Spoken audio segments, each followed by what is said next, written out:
Hey, this is Brook from Surf Zombies, and I'm going to try to tell you why I think the Fender Jaguar is Leo Fender's greatest invention.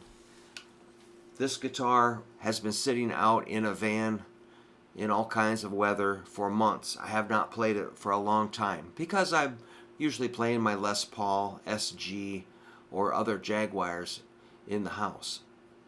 I also play Strats and Telecasters, and I love them all dearly. But I really crave getting back into my Jaguar. So I haven't tuned this in months. Let's just see where it sits. Pretty much dead on. A little flat. Good. Amazing. So, yeah, after this guitar thawed out, it pretty much came right to pitch. So I think, in my experience, these are the most stable guitars I own. More stable than a Les Paul, an SG, a Telecaster, or a Strat, by far. You can use the whammy bar. It's very smooth, and it will come back to tune most of the time.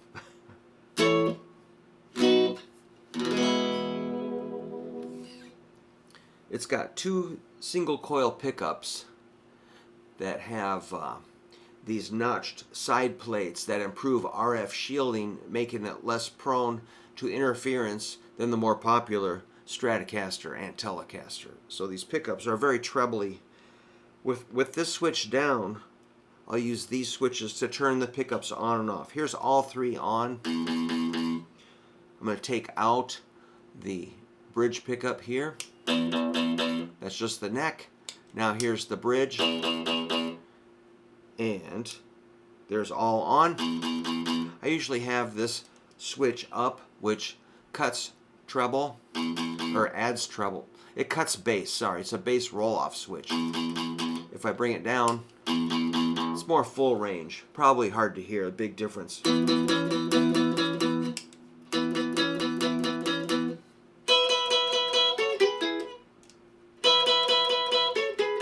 Pretty subtle. If you hit that switch, now we have a volume and tone control. These roller pots here is just the neck pickup, and it's more of a bass signal, a bass circuit. So you can really get a huge variety of sounds, from very trebly to pretty fat when you switch that up. So I do love the whammy, the switching, the pickups. The original bridge did not hold up so well when people switched to thinner gauge strings, because the strings would hop off of those they're like screws that served as the saddles, and so it could hop over the threads if you hit it too hard. So I've replaced the original bridge with a mastery bridge. So even though I'm a massive fan of all my Fender amps, the Deluxe Reverb is probably my most used amp. I do love the Champs, the Princetons, the Super Reverbs, and the Bassmans. Those are all some of my favorites.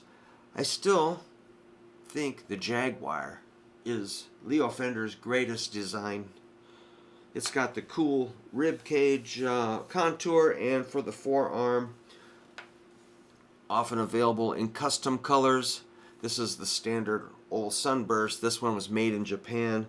I've played this guitar in some atrocious weather, from blazing hot, horrifically heat stroke inducing stages to stages where we had to have heaters to keep us warm because our fingers were freezing. So it's endured all kinds of wonderful adventures, and it's always there. Really don't break strings. I can put heavy strings on it. It feels light, easy to play. The 22 frets gives me the highest note I could ever need, and they just look cool. When I started playing this guitar maybe 20 years ago, these were not very popular, and it seems like they slowly became more popular. in the last 20 some years since I started Surf Zombies. So let me know what you think. Do you agree that the Jaguar is Leo Fender's greatest invention, or do you disagree? Tell me what you think. Thanks for stopping by.